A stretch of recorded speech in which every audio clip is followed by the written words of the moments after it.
Graça e paz, meus irmãos. Temos mais uma oportunidade, através da Escola Bíblica Dominical, de estudarmos mais uma pequena porção da Palavra de Deus. Hoje nós vamos trabalhar um pouco mais no livro de Amós, terminando então este livro com os capítulos 7, 8 e 9. Logicamente, alguns trechos desses capítulos, porque o assunto é bem vasto, mas nós queremos trabalhar um pouquinho, tirar um pouquinho dessa palavra para nós. Antes vamos ler um pequeno trecho da palavra do Senhor, que está no livro dos Salmos, e que diz assim: Faz-me ouvir pela manhã da tua graça, pois em ti confio. Mostra-me o caminho por onde devo andar, porque a ti elevo a minha alma. Salmo 143, no versículo 8. Louvado seja o Senhor pela sua palavra, e hoje trazemos uma mensagem de esperança, que é o findar do livro de Amós, mas antes ele vai colocar algumas visões terríveis que o Senhor Deus mostra para ele. Mas no final nós vamos falar sobre restauração, porque ela virá para o povo de Israel. Amós também expõe as consequências de Israel, ou que Israel enfrentará por ter rejeitado o Senhor. Mas também ele traz essa mensagem de esperança ao povo de Israel. A primeira coisa que acontece nesse capítulo 7, na verdade, é uma visão que Deus dá e que começa assim: Isto me fez ver o Senhor Deus. Eis que ele formava gafanhotos ao surgir o rebento da erva serôdia. Na verdade, já estava no final do processo de crescimento das plantas, logo depois das últimas chuvas da época.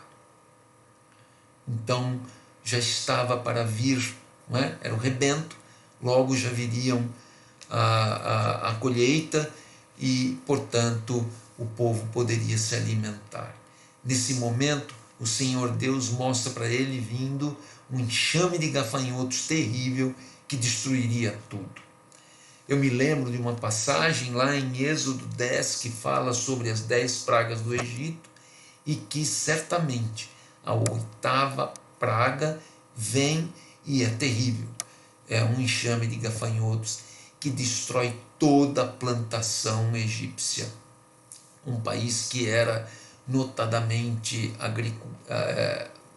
com economia de agricultura, e nas margens do Nilo, o Nilo, um rio que deixava as margens férteis, então havia uma abundância de comida, né? de cereais e assim por diante, que poderiam ser tirados dessa região próxima ao rio. E vêm os gafanhotos e comem tudo. Eles ficam sem nada. Então Amós, que conhece a história e obviamente vê aquilo, conhece o que é um enxame de gafanhotos que eles fazem, porque Amós, acima de tudo, é também um agricultor. Ele já pede para o Senhor Deus para ter misericórdia, né? Ele diz: Senhor Deus, no próprio versículo 2 do capítulo 7, Senhor Deus, perdoa, rogo-te, como subsistirá Jacó, pois ele é pequeno, né? E assim sucessivamente. Existem outras demonstrações de Deus para ele, e chega também ao ponto de mostrar um prumo. Um prumo era uma régua que, ou ainda é, né? Uma régua que garante que as construções, as paredes verticais, os muros aconteçam com exatidão na vertical. Não fiquem tortas nem para a esquerda nem para a direita, não sejam construídas tortas, não é? O prumo garante a verticalidade. E assim o Senhor Deus, no versículo 7, diz: Eis que o Senhor estava sobre o muro. Na verdade é do lado, né? A tradução, no original diz assim, que o Senhor estava ao lado do muro, né? E tinha um prumo na mão. não é? Na verdade, ele estava ao lado do muro e estava demonstrando o prumo e a verticalidade deste muro. E ele pergunta para Amós: que vês tu, Amós? E ele responde: um prumo, né? Então me disse o Senhor: eis que eu porei o prumo no meio do povo de Israel, e jamais passarei por ele. Na verdade, nós podemos ver Cristo, Jesus, neste momento, porque o Senhor Deus vai colocar uma régua para ajustar. O prumo ele é usado na construção, na restauração. No momento que você está construindo, o prumo vai garantindo a verticalidade. Não permite que você faça um muro torto, não permite que você faça uma construção torta. E é isso que o Senhor Deus está dizendo. Eu vou colocar uma régua para o povo entrar no eixo, vamos dizer assim. Esta é a palavra de Deus, esta é Jesus chegando e colocando novamente retidão, né? Retidão. E ele diz assim: jamais passarei por ele.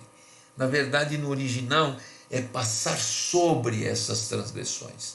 O Senhor Deus nunca vai permitir um muro torto. Ele nunca vai permitir que nós tenhamos uma vida de pecado. Ele vai trabalhar na nossa vida e nós precisamos reagir a isto. Através do prumo é que ele vai trabalhar. Através da sua palavra é que ele vai mostrar os nossos erros. Mas nós precisamos estar expostos a ela. Nós precisamos estar expostos, ouvirmos e realmente nos arrependermos para que possamos ter uma restauração. Não é? O prumo. Isso acontece também conosco. Na verdade, é um instrumento, como a palavra de Deus é também um prumo, né? Um prumo que nos mostra qual é a melhor linha reta para o Senhor Deus, não é? A única linha reta para o Senhor Deus é através da palavra, é por meio de Jesus. Então, esse prumo, não é? Pode acontecer conosco também. Nós estamos sempre usando a palavra de Deus para nos questionarmos se estamos no caminho certo, se estamos agindo corretamente, se estamos agradando o Senhor Deus, porque sabemos que se estamos cumprindo aquilo que o Senhor Deus quer de nós, que ensina na palavra de Deus, certamente estamos o agradando. Um prumo. Já no capítulo 8, numa porção também, nós temos muito sobre a acusação de Deus falando sobre injustiça social versus fome da palavra. Não é? Ou seja, abundância de injustiça e fome da palavra. Não é? No versículo 2 ele chama a atenção, né? Como está escrito aqui, né? Que vês, Amós? De novo mostrando, né? E então eu disse ao Senhor: chegou o fim para o meu povo de Israel, jamais passarei por ele, né? Desculpe, na verdade Amós vê um cesto de frutas. Para o original hebraico, para o hebreu da época, um cesto de frutas representa o fim. Houve todo o labor, o trabalho para preparar a terra, para plantar as árvores de fruta. Há um tempo grande para isto. Depois as árvores crescem, são regadas, existe a limpeza delas, há o momento dos primeiros frutos e depois a produção normal de frutos. Então, toda vez que vem um cesto de frutas daquela região, daquela área que foi plantada, eles consideravam o fim. Acabou, está pronto, deu certo, né? É o final. Então, é por isso que aqui usa esse termo, né? Um cesto de frutos de verão. Então o Senhor me disse: chegou o fim para o meu povo. É o fim. Acabou. Acabou. Né? E de novo ele cita: jamais passarei por ele. Ou seja, jamais passarei por cima dos erros deles. Né? Jamais passarei por cima dos erros deles. Né? Deve haver propiciação de pecados. Deve haver a busca de Jesus. Deve haver arrependimento e pedido sincero de perdão. Deve haver. Né? E, na sequência, nós vemos uma acusação, né, dos pecados sociais, do versículo 4 ao versículo 6. Ouvi isso, vós que tendes gana contra o necessitado, e destruís os miseráveis da terra, dizendo: quando passará a festa da lua nova para vendermos os cereais, e o sábado para abrirmos os celeiros de trigo, diminuindo o efa e aumentando o ciclo, e procedendo dolosamente com balanças enganosas. Ou seja, já maquinavam, já pensavam antes, já projetavam a maldade para conseguir enganar o povo e conseguir comprar o povo, o serviço do povo, por um preço barato, não é? Até a escravidão e assim sucessivamente. Isso é uma acusação terrível de pecados contra a sociedade, terrível, né? Que os príncipes, os maiorais do momento lá, da época, faziam. Né? E o Senhor Deus diz, assim como no versículo 7, né?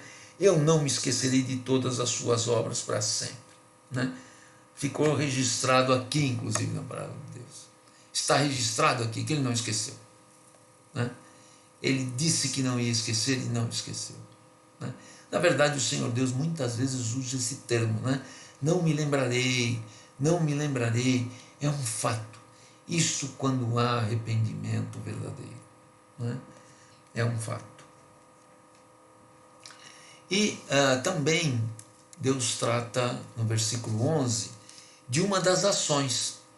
Ele até estava falando sobre os gafanhotos para destruir a comida, não é? Ele estava avisando o povo, usando Amós para profetizar contra a acusação, contra a maldade, mas também ele estava avisando, conforme no versículo 11 do capítulo 8, eis que vem dias, diz o Senhor Deus, em que enviarei fome sobre a terra, não de pão, nem de sede de água, mas de ouvir as palavras do Senhor. É um fato. Não é? É um fato. O Senhor Deus estava planejando parar de interferir com o povo e o povo sentir sede e fome da justiça, da palavra de Deus. Não é? Isso é terrível. Mas muitas vezes nós nos aplicamos a esse tipo de sede e de fome. Muitas vezes nós passamos fome e sede de justiça porque não buscamos a palavra de Deus. Ela está disponível, hoje em dia é muito fácil, já falamos várias vezes sobre isto, encontrar a palavra de Deus, ter a palavra de Deus, ter momentos com Deus. Não é? Nós temos muitas oportunidades de estarmos diante de Deus, mas, infelizmente, nós não buscamos a Deus. E isso é terrível, porque vamos ficar famintos, vamos ficar sedentos, e isso vai trazer um mal muito grande para a nossa vida, para o nosso corpo, para a nossa mente, para a nossa família, para o nosso convívio com os outros. Não é? Problemas, tristezas e dificuldades não são sinais da falta da palavra de Deus? Muitas vezes nós temos que estar avaliando a nossa vida, avaliando esse momento, avaliando o momento em que nós temos algum problema, alguma dificuldade e vendo se não é falta do Senhor Deus na nossa vida. se o nosso comportamento, temperamento, as dificuldades, a dificuldade de enfrentar os problemas, se não é falta da sabedoria de Deus, do convívio com Deus, da palavra de Deus para nos instruir, nos mostrar o melhor caminho, o muro reto, bem vertical, que aponta para Ele. E também, Amós, no capítulo 9, então, põe 2 pontos importantes. O primeiro, o juízo contra os pecadores.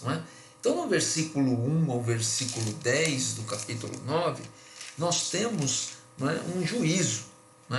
Vi, logo no início, no versículo 1, vi o Senhor que estava em pé ao altar e me disse, fere os capitéis e estremecerão os umbrais e faze tudo em pedaços sobre a cabeça de todos eles. Matarei a espada até o último deles, nenhum deles fugirá e nenhum escapará. Juízo, limpeza. Quando nós falamos ou nós vemos através da palavra de Deus que tem restauração à frente, antes tem uma limpeza.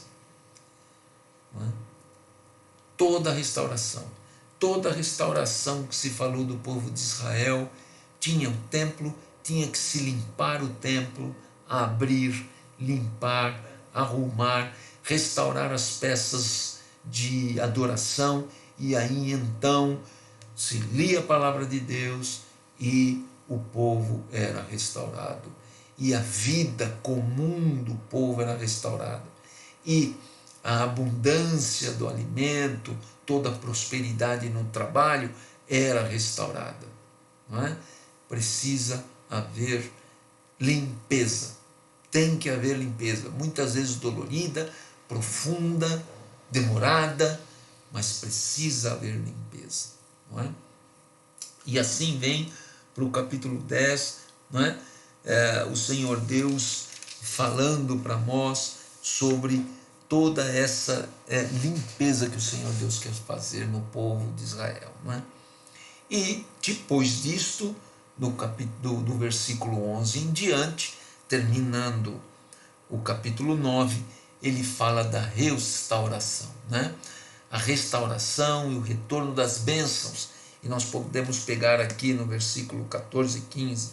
Mudarei a sorte do meu povo de Israel, reedificarão as cidades assoladas e nelas habitarão, plantarão vinhas e beberão o seu vinho, farão pomares e lhes comerão os frutos, ou o fruto.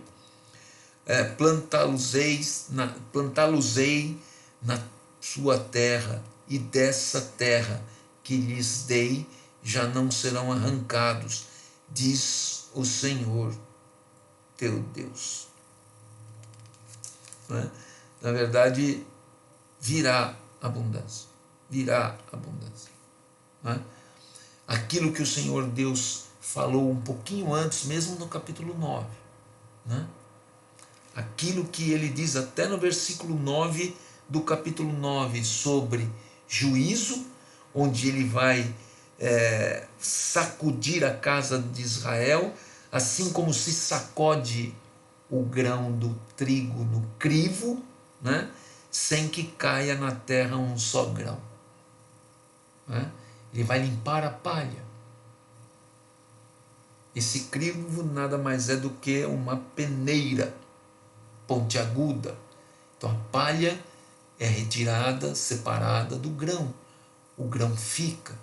É isso que o Senhor Deus queria fazer com aquele povo. Deixar só aqueles que o temiam, que o amavam, que estavam sofrendo com esta loucura que estavam fazendo o povo de Israel. E ele quer fazer isso conosco. Ele muitas vezes quer nos passar pela peneira para deixar só as coisas boas. É necessário fazer isto, para que venha esta restauração, para que retornem as bênçãos. Ele quer tirar a sujeira, ele quer tirar o joio do nosso lado. Nós estamos cientes que as nossas atitudes pecaminosas não agradam a Deus e que o arrependimento sincero nos traz restauração? Essas são as palavras de Amós. Amós foi enviado a Israel, ao Reino do Norte, para dizer isto, para pedir ao povo que deveriam parar de pecar contra Deus. Claro que como um profeta, e na rebeldia do povo até com ele também mostrou as visões que ele teve, que Deus mostrou para ele, né?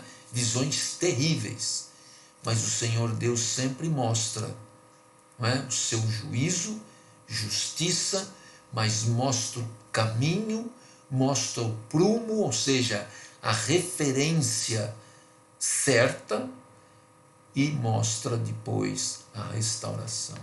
É assim que o Senhor Deus trabalha nas nossas vidas, né? Tendo uma vida aprumada pela palavra de Deus, é a forma de nos permanecermos cada vez mais com Jesus e agradar o Senhor nosso Deus em tudo, em tudo. Para meditar, conforme o nosso costume agora para este ano, eu coloquei dois pequenos trechos, alguns instantes vai ficar aqui na tela. Provérbios 4, o versículo 1, o versículo 2 e o versículo 20, para que possamos ler também aproveitando, não é, o momento de estudo da palavra de Deus. E na sequência, nós temos as referências de pesquisa, do estudo e tudo mais. Eu espero que essa palavra breve abençoe os irmãos, da mesma maneira que eu tenho buscado ser abençoado por esta oportunidade de estar estudando a palavra de Deus. É claro que carecemos muito da palavra de Deus para tudo, para aprendizado, para mostrar o caminho, para sermos curados, restaurados, mudados. Carecemos do Senhor Deus, da presença dele. E assim, é a minha oração para que o Senhor abençoe a nossa igreja, abençoe o grupo de casais, abençoe a todos aqueles que estão acompanhando esses estudos, de forma a crescer na fé, no amor de Cristo, e que nós todos sejamos abençoados por Ele. Até a próxima vez.